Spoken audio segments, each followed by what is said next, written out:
Hi friends, welcome back to my channel. இன்றைக்கி என்ன இது பார்க்க போகிறோம் அப்படின்னா, குழந்தைங்களுக்கு அடிக்கடி சளி பிடிக்கிறத வீட்டு வைத்தியத்தில் எப்படி சரி பண்ணலான்னு தான் பார்க்க போகிறோம்.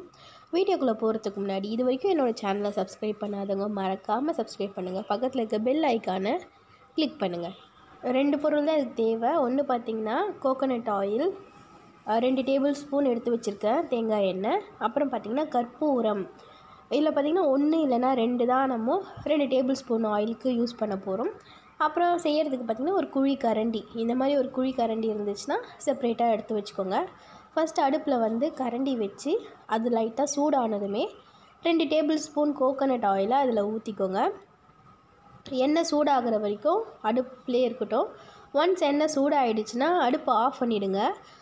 சிம்மில் வச்சே சூடு பண்ணுங்கள். ஏன்னா அதிகமாக சூடாச்சுன்னா எண்ணெயில் நெருப்பு பிடிச்சிக்கும் சில சமயம். அதனால் ஒன்ஸ் எண்ணெய் சூடானதுமே ஆஃப் பண்ணிவிடுங்க. ஆஃப் பண்ணிவிட்டு நம்ம எடுத்து வச்சுருக்க கற்பூரத்தை போட்டுக்கலாம்.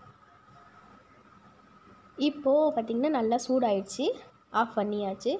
நான் பார்த்திங்கன்னா ஒரே ஒரு கற்பூரம் போடுறேன். போட்டுட்டு இந்த மாதிரி லைட்டாக ரொட்டேட் பண்ணிங்க, இந்த மாதிரி ஒரு மோஷனில் கரண்டி ஆட்டினீங்கன்னா அதுவே கரைஞ்சிடும். இல்லைன்னா அப்படியே போட்டுட்டு ஓரமாக வச்சா கூட கற்பூரம் கரைஞ்சிடும். இப்போ பார்த்திங்கன்னா ஓரளவுக்கு கரைஞ்சிருக்கு. இன்னும் அடியில் லைட்டாக இருக்குது. அதுவும் கம்ப்ளீட்டாக கரைஞ்சப்பறம் நம்ம யூஸ் பண்ண ஆரம்பிச்சிக்கலாம். எங்கெங்கே தடவணும்னு நான் சொல்கிறேன். அதுக்கேற்ற மாதிரி அந்தந்த பாயிண்ட்ஸில் தடவுறப்போ கம்ப்ளீட்டாக குழந்தைங்களுக்கு சளின்றது காணாமல் போயிடும். இது பார்த்திங்கன்னா பாட்டி வைத்தியம் மோஸ்ட்டாக நிறைய பேருக்கு தெரிஞ்சிருக்கும். தெரியாத சில பேருக்கு இது யூஸ் ஆகும். கண்டிப்பாக ட்ரை பண்ணுங்கள்.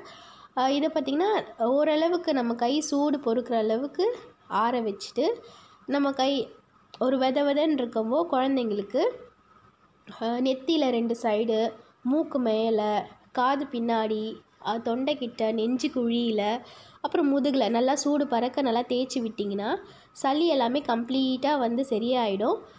நைட்டில் சளி பிடிச்சா தூங்கிறதுக்கு ரொம்பவே கஷ்டப்படுவாங்க குழந்த. இது எல்லாமே நல்லா தேய்க்கிறப்போ நைட் நல்லாவும் தூங்குவாங்க, சளியும் கம்மியாயிடும். ஸோ இந்த மாதிரி உங்கள் கை பொறுக்கிற சூடில் தொட்டு குழந்தைங்களுக்கு நான் சொன்ன பாயிண்ட்ஸ்லாம் தேய்ச்சி விடுங்க. உங்களுக்கே நல்ல ரிசல்ட் தெரியும். கண்டிப்பாக ட்ரை பண்ணுங்கள். இந்த வீடியோ உங்களுக்கு பிடிச்சிருந்துச்சுன்னா மறக்காமல் லைக் பண்ணுங்கள், ஷேர் பண்ணுங்கள்.